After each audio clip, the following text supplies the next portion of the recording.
Welcome, everybody, to the Synapse Philosophy Group. I'm your host, Dr. Haig John, and we got an awesome crew tonight.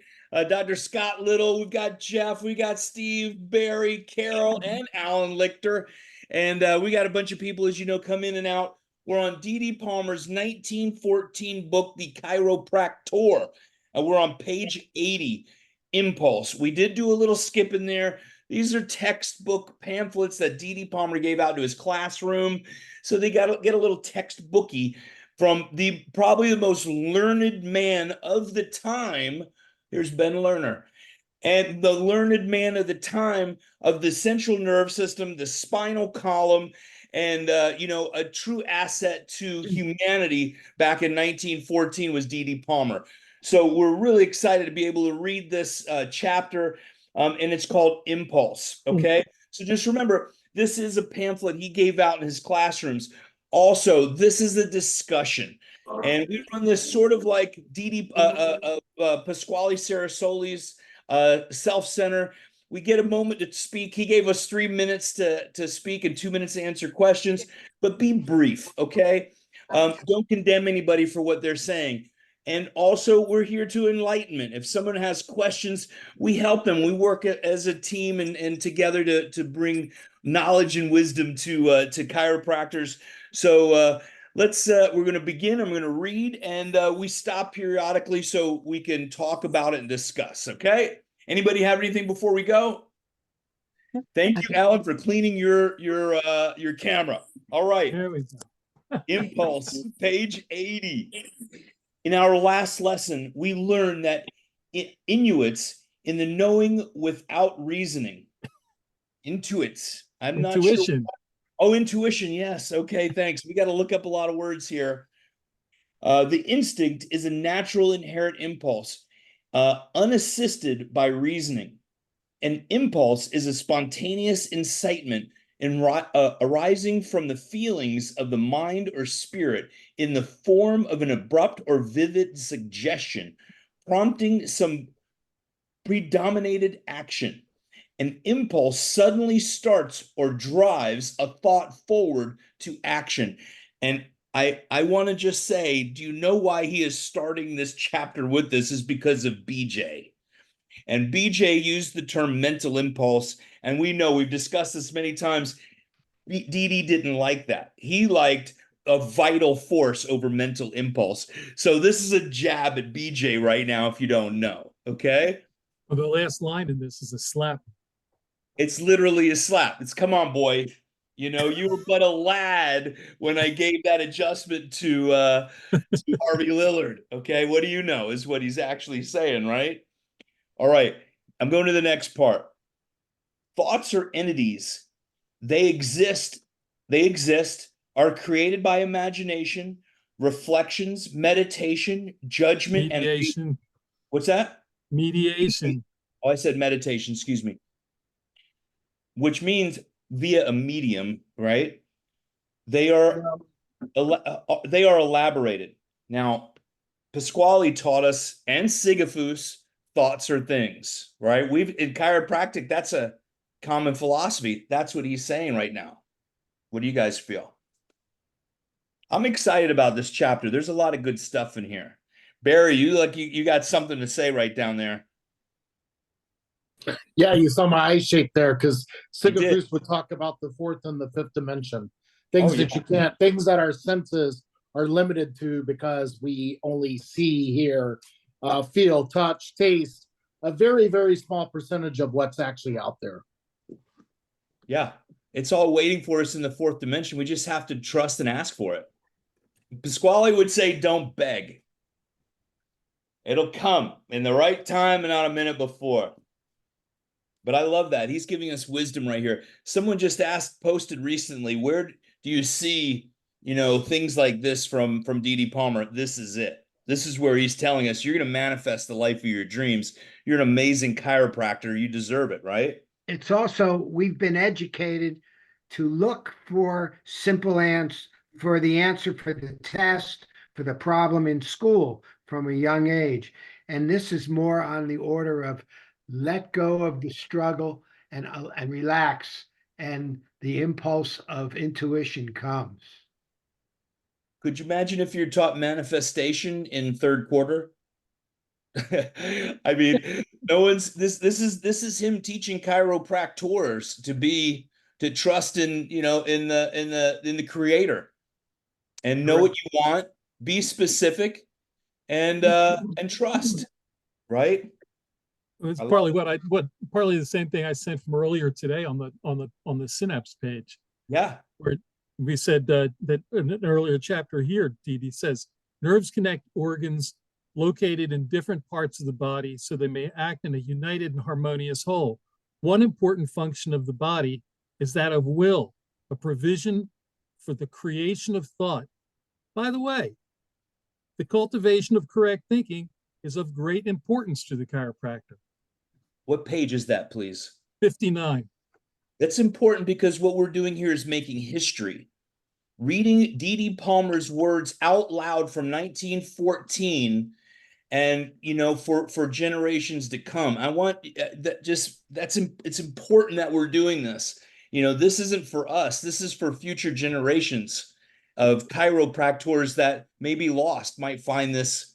Aaron, great I'm so stoked you joined us, Aaron.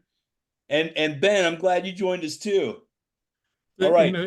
We're talking about thought here, and that it's a matter of being able to create thought, and we just were talking about you can create your universe and trying to touch other dimensions, and it's all about the nerve system being clear and allowing that to happen. And he says that's what we're due.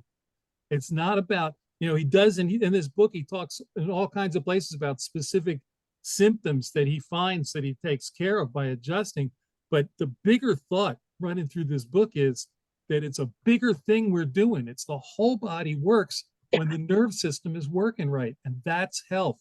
And that allows you to connect on all levels that you're not even aware of at times. And it's spiritual. He's saying this is God in each one of these people.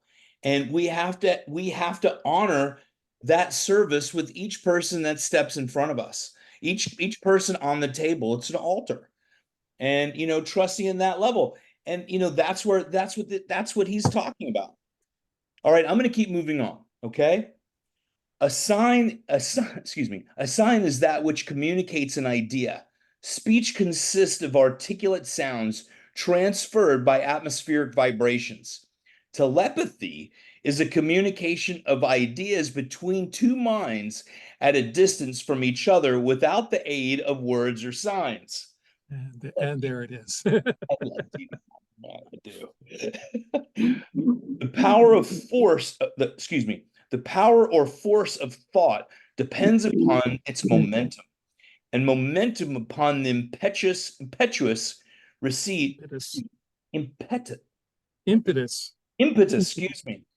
impetus, now I lost my place, received from nerve vibration during transmission. Vibrations receive their force from the amount of heat. What was that? Okay. So, vibration receive their force from the amount of heat. The amount of molecular action and heat are coexistent. Molecular action decides the quantity of heat. The heat determines the amount of molecular action. The quantity of heat depends on tension, and tension upon excitation. Normal stimulus is furnished by innate, the spirit, a segment of universal intelligence. Too much, again, we're right there. Too much or too little excitation, stimulation is the result of overtension. Overtension from pressure displacement of the tension frame, bones, the nerve toxification. Let me just pause there. What do you guys feel? He just threw in some important things. Normal stimulation is furnished by innate, the spirit. And it's important. We leave the second part out of that often, and I'm guilty of it. I wear it on my shirt for my events. And if spirit, innate is spirit. And that's what he's telling us. A segment of universal intelligence. Morbid impulses are qualified and differentiated as animal, destructive, homicidal, excuse me, hold on. The morbid impulses are qualified and differentiated as animal, destructive, homicidal, suicidal, uncontrollable, and especially those of an insane character. An impulse denotes action. An impulse denotes an action, not an entity. Okay. So function, why do you think he makes the distinction of that last part? An impulse denotes action, not an entity. So the impulse that this is an impulse coming from the mental realm. So BJ would call it mental impulse. And the impulse, the force, the action is to unite spirit and matter. So it's not an entity per se. It's not a physical entity. And on the previous paragraph too, he pretty much talks about, without saying it, basically like three parts of the subluxation model, with the pressure, the displacement of the tension, the frame, the bones, and the nerve toxification. So here you could start to see some of his ideas, and then BJ, of course, developed them, the subluxation model. So I firmly believe that this part with the impulse not being an entity, it's because the action of the mental impulse is to take the impulse from innate intelligence into matter and create action, force. That's very insightful. I wrote my note on the side of this is really where, the subluxation model is derived from. Thanks for that insight, Barry. Anybody else or anybody want some clarification from Barry or have any other insights? We'll move forward. Function. Function is the special and normal action of any organ or part of a living animal. This includes the natural action of any mental faculty. Pathological functions are those performed in a greater or lesser degree than normal. This goes back to that last, Yeah. where it said the impulse denotes action, not an entity.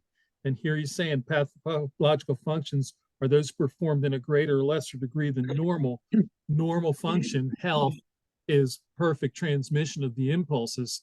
When there's interference with that transmission, that's when you have dysfunction that manifests in many ways, such as morbid impulses. Yeah, that's great. Absolutely. Thank you for that insight. That was insightful too.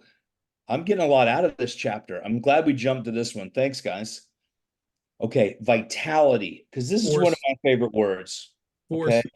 What is it? Did I miss force? I wanted to get to vitality so badly. Force as the power which produces or arrests motion. That which may be converted into motion. The rate of transforming energy. I mean, this is from Stevenson's. I mean, this is where he has gotten his work from. And was it Simon Sensen when he was on here? He was saying this is about the time when Stevenson was just deriving, making the chiropractic textbook. And so, I mean, it's really right here. I know this book didn't surface for a really long time, since till the 1950s, and it was, kind of banned, I think, from Palmer Bookstore and all that type of stuff. Same thing with 1910. So, the battle was going on. You could feel it. And this whole chapter winds up being a loop of a description as you go through the whole thing. So as we read it, you can be thinking about that, but you may need to go back and look at it again. I read it earlier today, and I got to the end and went, oh, this all fits together like this. It's a whole piece. It's a step-by-step progression here. When we talk about B.J. Palmer being a 33rd degree, Mason and all that stuff, but I think Dee was too. A lot of this stuff is very cryptic, and we can find some answers once we figure out their code. I bet a code comes up one day. We have to get one of the Bible scholars to put it in numbers or something, Okay. Vitality is the vigorous active principle upon which individual life depends. That's why vital force, he's putting the emphasis. This is why it is so important when he talked about vital force, which is the next one. Vital force is that principle of life which imparts energy. It is inherent in each organ of an organism. In each organ, the vital force for that organ to work within the organism itself. It's not the animator of the organism. That's spirit, that's innate. The vital force is what vivifies, it gives life to the organs itself. So it's important. I think that's what I get from that. That's what I see as an important distinction. What about you guys?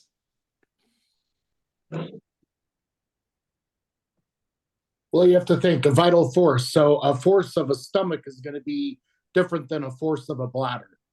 So the vitality is still in there. So innate's going to tell that organ that instruction job to do, and it's going to perform it. Yeah. Energy is the internal inherent power, the product of activity, that which is aroused by an impulse. Nerve vibration carries thoughts, commands, orders, known as impulses when when in transit over the nervous system.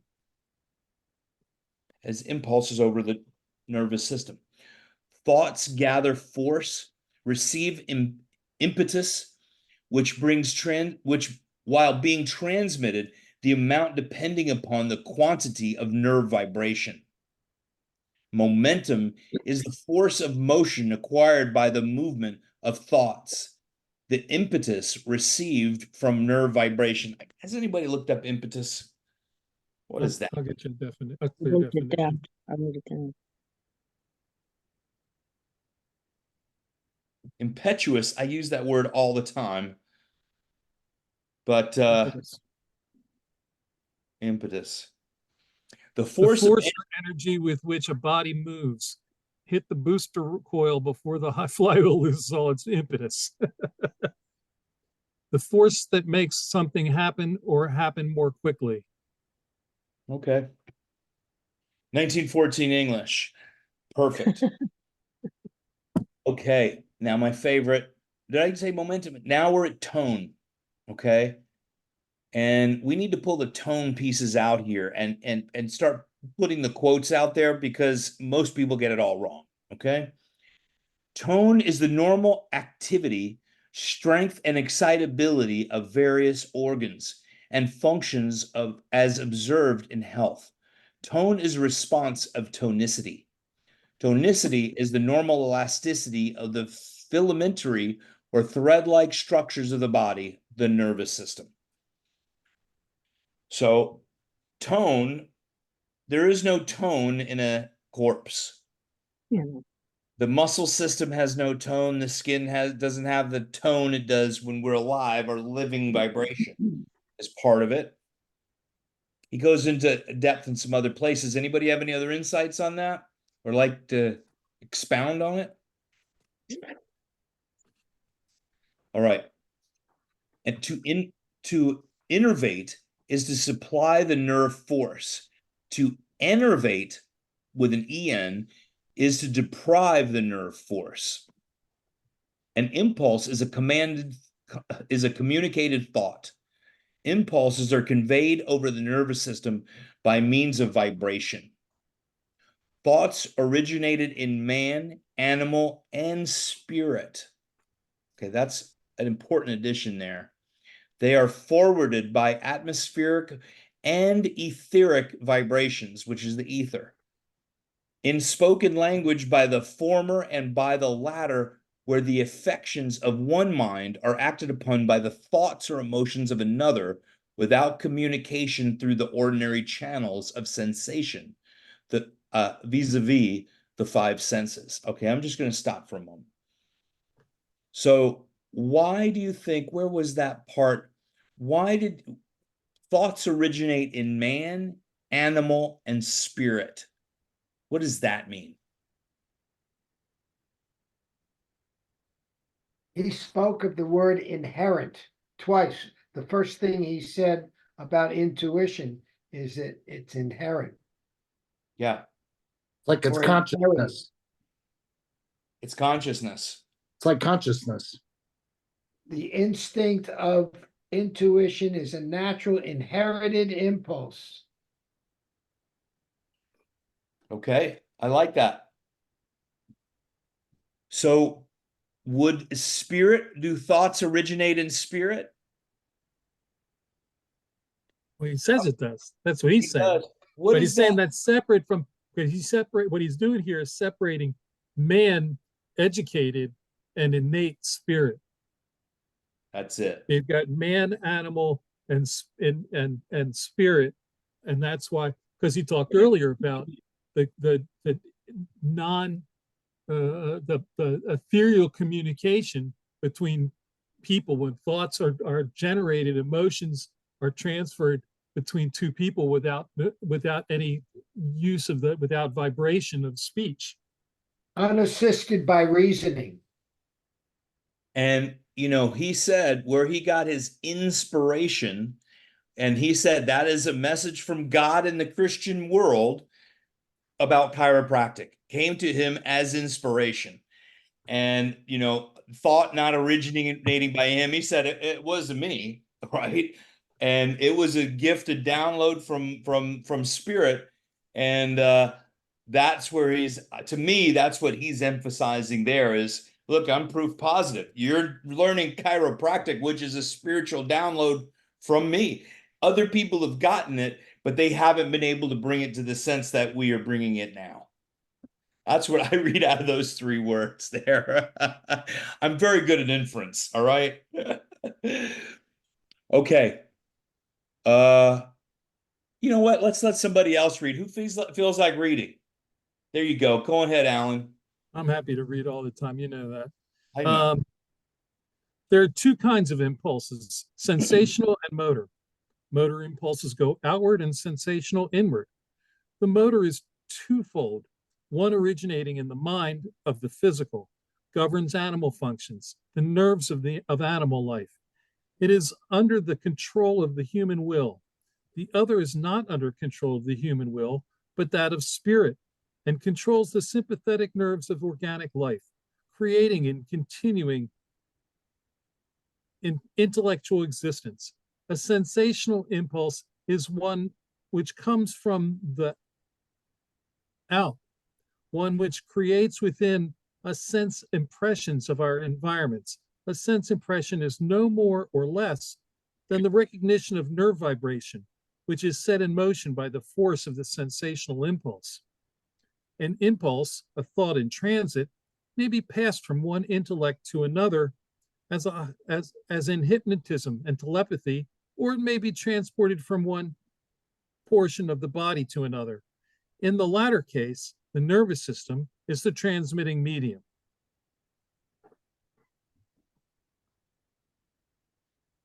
Do you have any insights there? You want to share something, Alan? There's something stewing in the back of my brain that won't quite come out, I don't think. He's talking about, that there's the communication. He compares that intuitive communication to the same way that information goes from your brain to your tissue cells. That it's the nerve system, but it's not the nerve system, but the nerve system transmits it in a non-material way. Yeah. An impulse go on, I'm sorry. Go ahead. The impulse does not make a circuit. Mental motor impulses go away from the central nervous system. Sensory impulses go to the central nervous system and away from the external and to the origination of nerves. Motor or sensory impulses do not make a circuit. They do not circulate. Motor impulses may be of the mental or spirit. The sensory is of the mental. The sensory. Life. Hold on. There. What is he meaning right there?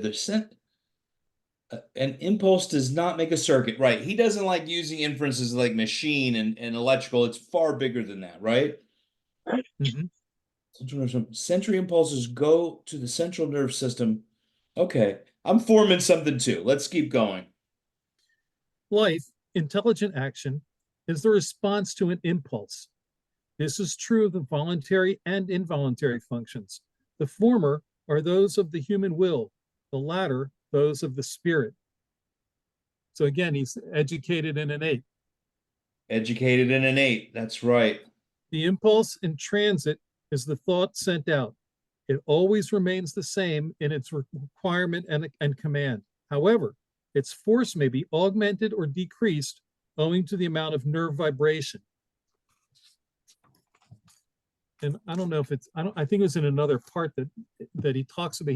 We mentioned before the bridge, the sensory bridge, and he talks about the bones being in another section here, he talked about the bones being like the bridge on a violin or a guitar. And they set the tone of the instrument, and but they don't change what's going on. They're there to help stabilize, but not, and are functional, but normally don't interfere with the sound that's being transmitted from a guitar. And here he's talking about that same concept, maybe augment and increase he's talking about the vibrations with nerve tension. So yeah. That's the vibration can't be interfered with. I'm sorry, my computer just told me my battery, so I got to plug it in. Well, I'll say this. It's, we get caught up in the vitalistic with the mechanistic, and that there's the difference between the vitalistic and mechanistic. And what he is actually saying, it's both mechanistic and vitalistic. You have to have that combination. You can't have one without the other. The spirit needs the material. We've talked about this many times. Spirit needs the material, right? As much as the material needs the spiritual to keep this whole thing functioning. So it's the spiritual with the material, the mechanistic with the vitalistic. Absolutely. The spirit manifests through the material. 100%. That's where I was going to go back a few paragraphs where they say thoughts originate in man, animal, and spirit, where the thoughts are in what he refers to as the ether. They're all around us. They're all throughout the universe. And through man, animal, and spirit, they are received, interpreted, and expressed through the nervous system. Fantastic. Yeah. Well, we also are aware that it's not just it's throughout the universe, we are the universe. That innate is a part of, but apart from universal. And so in reality, we are all thoughts. Mm-hmm. And some come through each one of us. And that's what manifests through the matter that we're in at this moment. As we're on this, and you talked about the cosmos, it is us. Pasquale and I, one day in Brooklyn, we're at headquarters at Self Center, and we go outside, and he says, because I was talking about, space and all these things. I'm a kid running around, 30 plus years old. I felt like I was 10. And, he takes me outside. We look up at the stars, and he said, you realize all that stuff out there, that's a reflection from here. That is from you. And, I was like, whoa, oh my gosh. Okay. And so that just brought that moment back. Thank you for that, Alan. And another one, right? I appreciate it. Haig, those signals from the stars were also millions of years old being sent to you way back then, too. Hey, we're part of that journey, too. We're just, light beings expressing, right? Thank you, Lord. We ready here? Yeah. Functions performed normally with normal force produce activity known as health. Functions performed with more or less force than those indicating health is disease. Either of these conditions is life, one health and the other disease. So that's his clear definition of health and disease is that it's the manifest, it's either the information's all getting there or it's being changed, being increased or decreased somewhere along the line, and either one of those is a dysfunction. Yeah. Pathology is modified physiology. Pathological operations are physical acts modified. Processes which are the pathological are but modified functional movements. physiological impulses may become pathological in their expression. The spiritual or organic impulses are transmitted over sympathetic ganglionic nervous system, the nerves of organic life, which ramify the viscera of the four cavities of the body, whereas the mental impulses are of the mind, under the control of the human will. They go to the somatic portion of the body over the anterior and posterior branches of the spinal nerves. It will be seen that the impulses of the spirit, innate, and those of educated, the mind, have different origins. Each are transmitted over their special nerves, the splanchnoplora. In the inner or visceral portion of the somatoplore to the body wall, these two classes of impulses destined for different portions of the body over entirely different divisions of nerves, the one involuntary, the other voluntary, the former devoted to organic life, the latter to animal, ought not be thrown into the indiscriminate lot as innate mental impulses. You know, he's so subtle at poking BJ Palmer in the ribs. He's like, hey, that's it, young lad. That's what he just did. Anyway, I mean, I'm easily amused, but that is a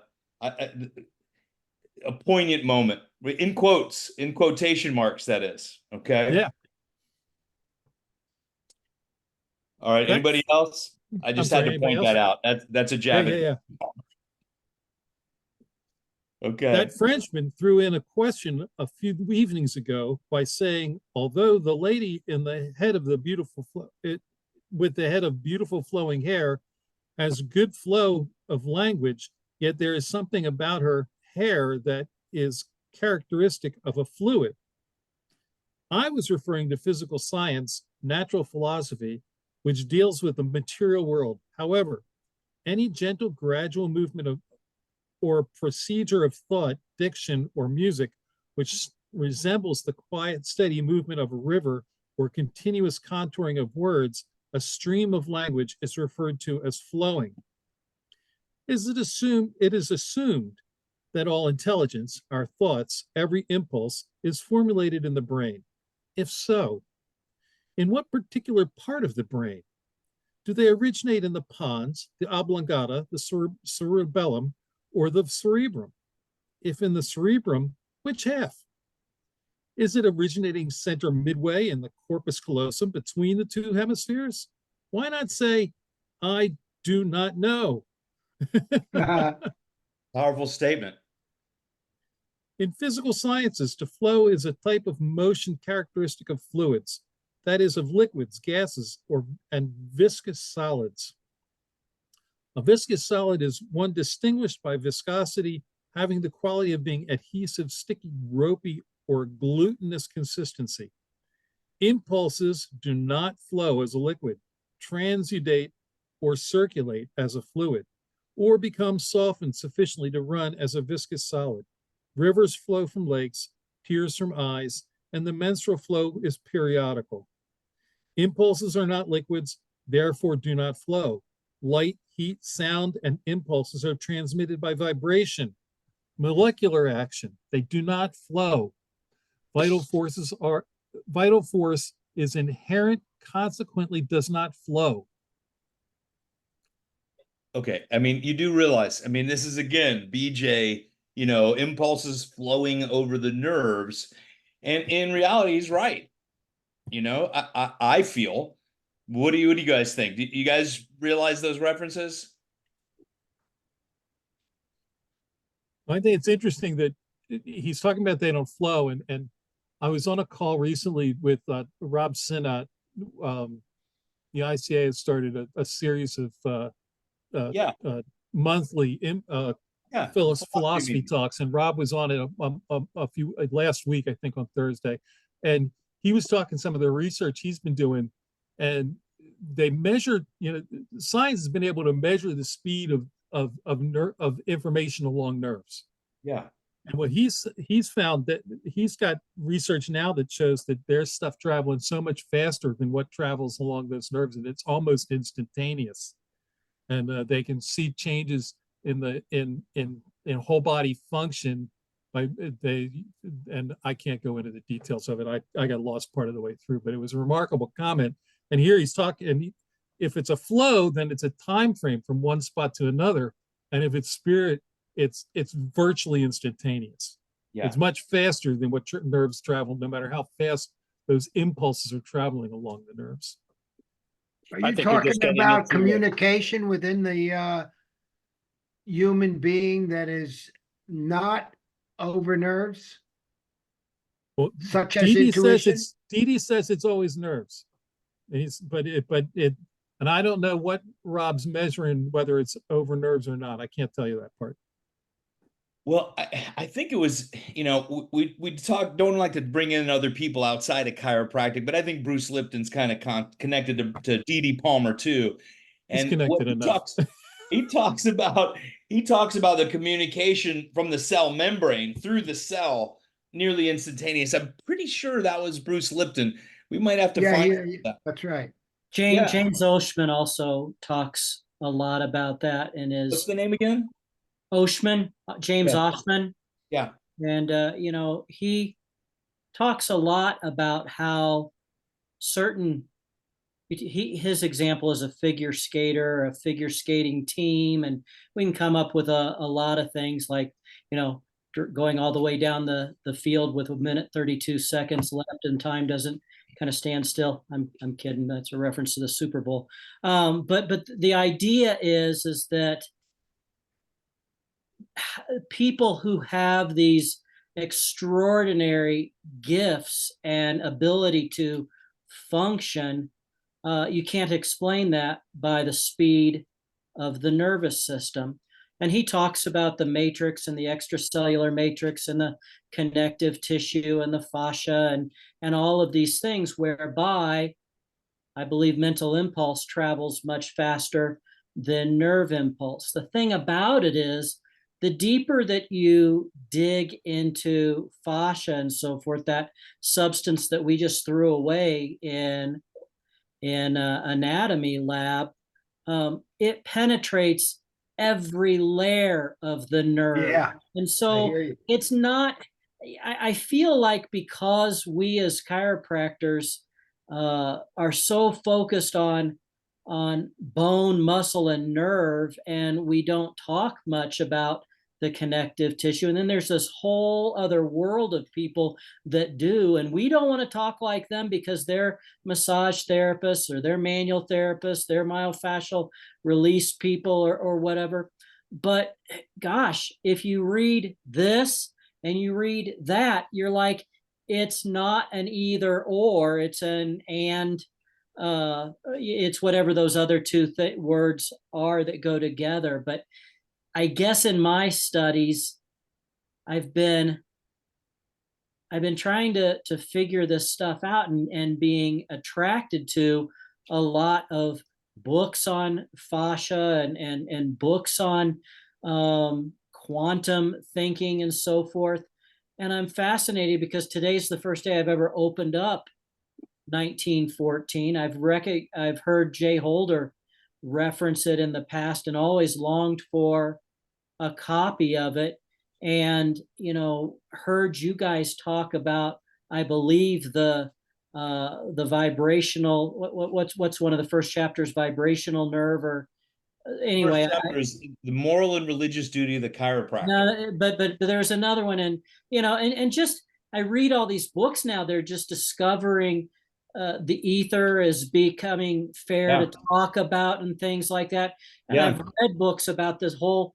The reality is that Scott, what he was talking about, I really feel is there's no beginning and end of the nerve. Correct. I think that's my point. And we can measure the nerve impulse, but I guess in my mind, the mental impulse travels more through the fascial component of the nervous system. It's Mm. not the fascial system and the nervous system. You don't have a nerve here and a fascia here. You have a nerve and a fascia that are That's right. interrelated. And Yeah. I believe that he's just connecting so many different things that almost when I read things about Think about what that Still said, and I read things that Dee said, they knew a hell of a lot more than we know today. We Yeah. know that Tesla knew a lot more than we know today. And this is just fascinating because it's just getting put together. I'm sorry if I'm bringing in things other than No, what comes to No, it's mind is good. also the whole heart math thing. They're being That's able to exactly measure. right.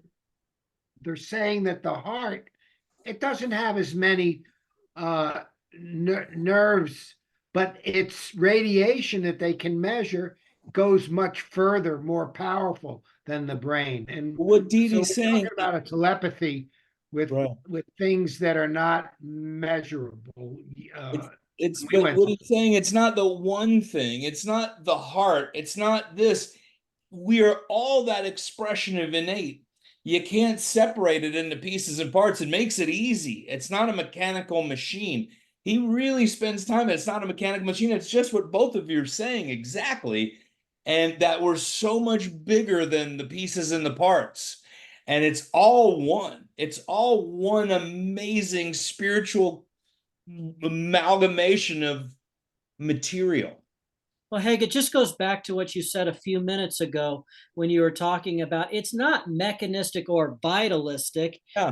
It's all one thing. One does not eliminate the other. Now, the mechanists want to eliminate the vitalists, but the vitalists don't really function without mechanism. There's quantum physics and there's Newtonian physics. And they work Right on. they're together. And we certainly, from an educated standpoint, it's kind of like this. Would you rather go to an educated chiropractor or an intuitive chiropractor? Now, the educated chiropractor did great on his boards and did all the book learning. The intuitive chiropractor did all of that too, but has the ability to take in information through his gut brain and his heart brain and his head brain, as you referenced heart math, 5 seconds before it hits the consciousness and so forth, and it all functions together. It's not an either or, but I'd much rather be a chiropractor who is able to take full advantage of his or her educated intelligence as well as his or her intuitive intelligence. That's the person who is literally going to be able to restore function, vitality, coherence, etc. Well, that's what innate workshops is actually all about. Exactly. Don't you think, though, that when you are going with the relaxed invitation to the innate, your educated becomes a lot more well-functioning? When you focus your attention on the relaxed state of innate within you, don't you then find your mind works better? Like the way Einstein would go to sleep after struggling with a problem, and he'd wake up in the morning with the answer. That time between wake and sleep, is a very creative time. In my mind, when Stevenson talks about the missing link and the difference between a good chiropractor and a great chiropractor, and he boils it down to abstract thoughts.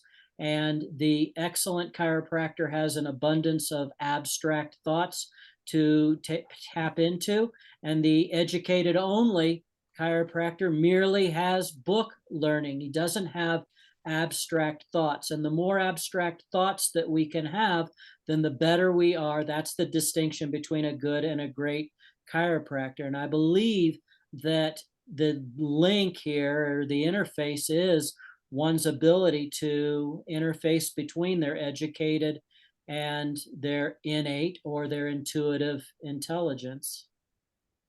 And that goes back Well, to what, Scott, I don't want to go too deep here, but I think BJ also confirmed that when he said the ordinary chiropractor has 5 senses, but the extraordinary chiropractor has the other 2 horse in common.